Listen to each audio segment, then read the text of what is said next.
Bakery سے نکلتے ہوئے وہ دل ہی دل میں حساب لگا رہی تھی۔ انڈے، ڈبل روٹی، لیمن، بریڈ، بسکٹ، ہاں وہ سب کچھ لے چکی تھی۔ وہ گاڑی کے قریب آئی، دونوں شاپز ایک ہاتھ میں پکڑتے ہوئے اس نے پہلی الٹی ہتھیلی سے اپنے ماتھے پر بہتا ہوا پسینہ پہنچا۔ گرمی بھی تو بلا کی تھی، ہوا بالکل بند تھی، سورج چمک رہا تھا اور چند دن پہلے جو معمولی سی بوندا باندی ہوئی تھی اس پر اثر گھٹن اور حبس ظاہر ہو رہا تھا۔ اسے شاپر کے ارادے سے ہی دنوں کو فت ہوتی تھی۔ اسے شاپنگ کے ارادے سے انہی دنوں کو جانا ہوتا تھا، لیکن مجبوری تھی۔ شریف چھٹی پر چلا گیا تھا۔ اس کی بچی بیمار تھی۔ چھٹی تو 8 دن کے لیے تھی، لیکن آج اسے گئے 11واں روز ہو گیا۔ شاید بچی زیادہ بیمار تھی۔ شریف کا کچن کا کام تو کلثوم کر دیتی تھی، لیکن یہ سودا سلف اسے ہی لانا پڑتا تھا۔ پسینہ پہنچ کر اس نے کندھے پر لٹکے بیگ کو کھولا، چابی ٹٹول کر نکالی اور ہاتھ اندر ڈال کر پچھلا دروازہ کھولتے ہوئے اس نے دونوں تھیلے پچھلی سیٹ پر رکھ دیے جو پہلے ہی لفافوں سے بھری ہوئی تھی۔ بیکری پر آنے سے پہلے وہ درزی کی طرف گئی تھی۔ کچھ کپڑے سل چکے تھے، اس نے یہی غنیمت جانا۔ گویا اس کا پرانا درزی تھا، پھر بھی کپڑے سلنے میں کئی دن لگ جاتے تھے۔ دکان پر رش بھی بہت ہوتا تھا کیونکہ یہ درزی کپڑے اچھے سیتا تھا، جیسا ڈیزائن دو ویسا ہی بنا دیتا تھا۔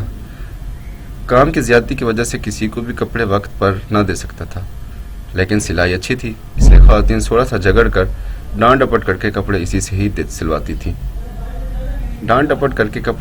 سلواتی تھیں۔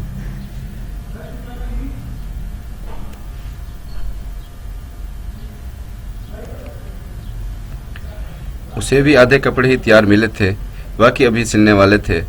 اس نے سلے ہوئے کپڑے لیے اور دوسری جلدی بنانے تاکید کرتے ہوئے بولی، ماسٹر ڈیزائن وہی ہو جو میں نے بتایا ہے، بالکل وہی ہوں گے، آپ بالکل فکر نہ کریں۔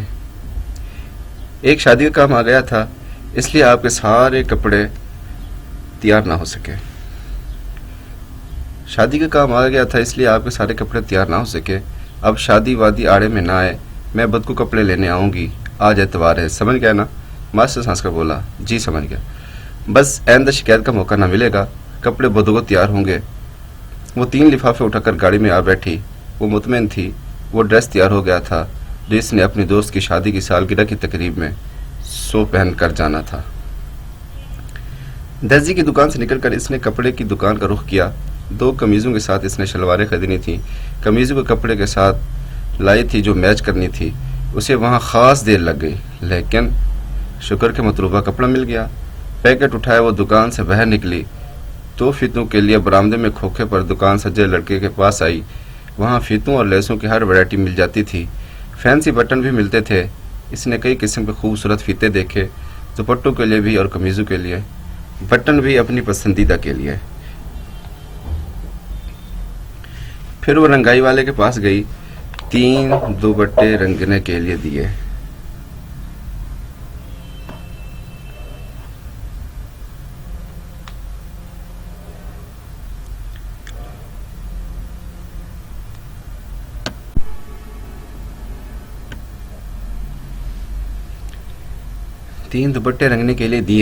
کلف بھی لگانا اس نے سوتی دوپٹوں کے متعلق کہا۔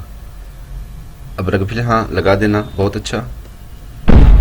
پرسوں لینے آؤں گی، تیار ہوں۔ اچھا آج ہی لے جائیں، شام تک تیار ہو جائیں گے۔ اچھا اگر چکر لگا تو آ جاؤں گی۔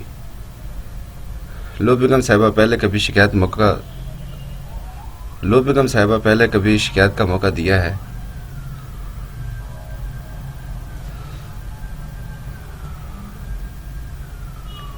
پرسوں لینے آؤں گی، تیار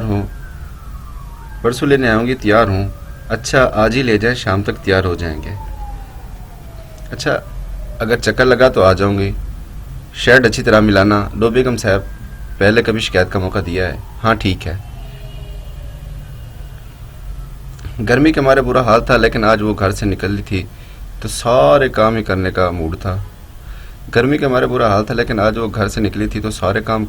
تھا۔ اتنے خراب موسم میں وہ بار بار نہیں آ سکتی تھی۔ ایک دن گرمی میں پھر لیتی تو 8 دن طبیعت ہی ٹھکانے نہ آتی تھی۔ رنگت پر بہت برا اثر پڑتا تھا۔ اسے کئی دن رنگت صاف کرنے کریموں کا استعمال کرنا پڑتا تھا۔ وہ اپنی سندل سنہری رنگت کے معاملے میں بڑی محتاط تھی۔ مارکیٹ سے نکلتے ہوئے اسے سبزی خریدنے کا بھی خیال آیا۔ اس نے گاڑی روکی اور پیاز، ٹماٹر اور 2-3 موسمی سبزیاں خرید لی۔ سبزی تو کلثوم بھی لے آتی تھی۔ کوٹھیوں کے اوقوں میں چند ضروری اشیاء کی دکانیں تھیں۔ ایک دکان سبزی والے کی بھی تھی، لیکن یہاں سبزی بالکل تازہ ہی تھی۔ وہ اتنی ڈھیر ساری چیزوں کی خریداری پر مسکرائی، پھر زیر لب گنگنائی، جو ہم پر گزرنی ہے ایک بار گزر جائے۔ گرمی تو بہت تھی، لیکن بہت سے ضروری کام اس کر لیے تھے۔ اب آخری چیز بیکری سے خرید کر وہ گاڑی کی پچھلی سیٹ پر رکھ رہی تھی۔ گاڑی تنور کی طرح تپ رہی تھی۔ اس نے اگلا دروازہ کھولا۔ سیٹ پر بیٹھتے ہی اسے آن کرنے کا ارادہ تھا، لیکن وہ بیٹھ نہ پائی تھی کہ کسی نے پیچھے سے اس کے کندھے پر ہاتھ مارا۔ وہ سیدھی ہوتے ہوئے گردن کو خم دے کر پیچھے دیکھنے لگی۔ بڑے بے باک سے بولی، آپ سعدیہ؟ نوجوان خوش رواں اور خوش پوش سعدیہ ہنس کر کہا، کیا حال ہے؟ وہ مڑ کر اس کے سامنے کھڑی ہو گئی۔ کیا حال ہے؟ سعدیہ ہاتھ گھماتے ہوئے بولی، شکر ہے اچھی ہوں۔ وہ مسکرائی۔ وہ تمہارا دیوانہ کیسا ہے؟ وہ کھلکھلاتے ہوئے بولی، بالکل ٹھیک ہے۔ وہ مسکرائی۔ دیوانگی اس نے کہہ کر لگایا۔ بدستور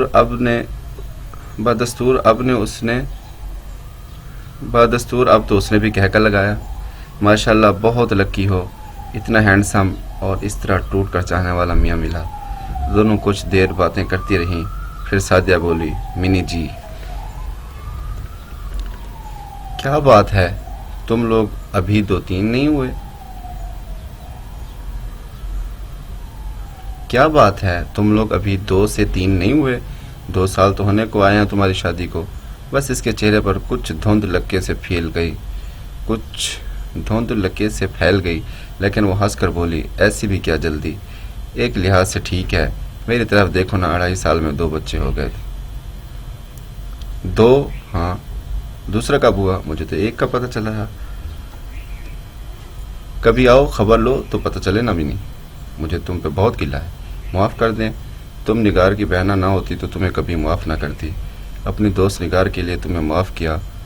وہ حسین نگار کے ذہنی پر مبنی کے چہرے پر ایک اضطراب کی لہر دوڑ گئی۔ سعدیہ بولی، نگار کا خط آتا ہوگا؟ ہاں۔ اس نے کچھ جھجکتے ہوئے لہجے میں جھوٹ بولا، وہ تو اب وہیں کی ہو گئی ہے، مجھے پچھلے ماہ اس کا خط آیا تھا۔ اچھا، کیا لکھا تھا؟ وہ جلدی سے بولی، لکھا تھا وہ امریکہ ہی میں سیٹل ہونے کا ارادہ کر رہی ہے، واپس آنے کا کوئی خیال نہیں۔ میں نے ایک گہری سانس لی، اس خبر سے جیسے اسے اطمینان ہوا تھا۔ سعدیہ مہر نگار کی بہت اچھی اور پرانی دوست تھی، گھروں میں بھی آنا جانا تھا۔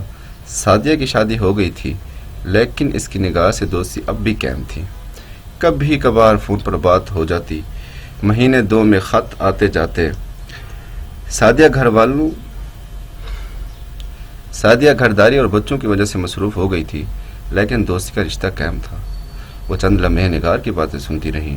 یہ باتیں منی کے دل دماغ پر کچھ مضر سی کیفیت طاری کر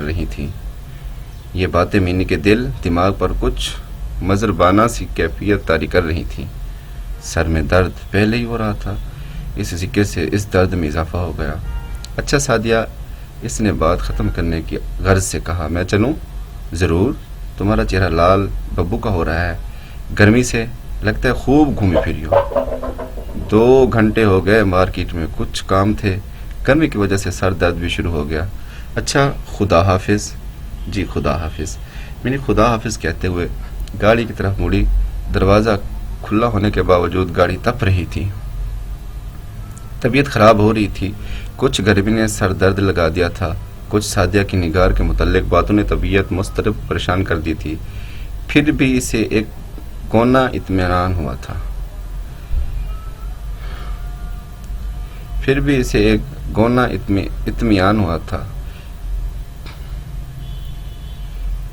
کچھ سعدیہ کی نگار کے متعلق باتوں نے طبیعت مضطرب و پریشان کر دی تھی۔ نگار امریکہ میں ہی سیٹل ہو رہی تھی، اس کا واپس آنے کا کوئی ارادہ نہیں تھا۔ میں نے گرم تپتی ہوئی سیٹ پر بیٹھتے ہوئے گاڑی سٹارٹ کی اور اے سی آن کر دیا۔ ایک بھپکا سا گرم ہوا کا آیا اور خدایا وہ بے اختیار نہ کہہ اٹھی، اے سی بھی ابھی کام نہیں کرے گا۔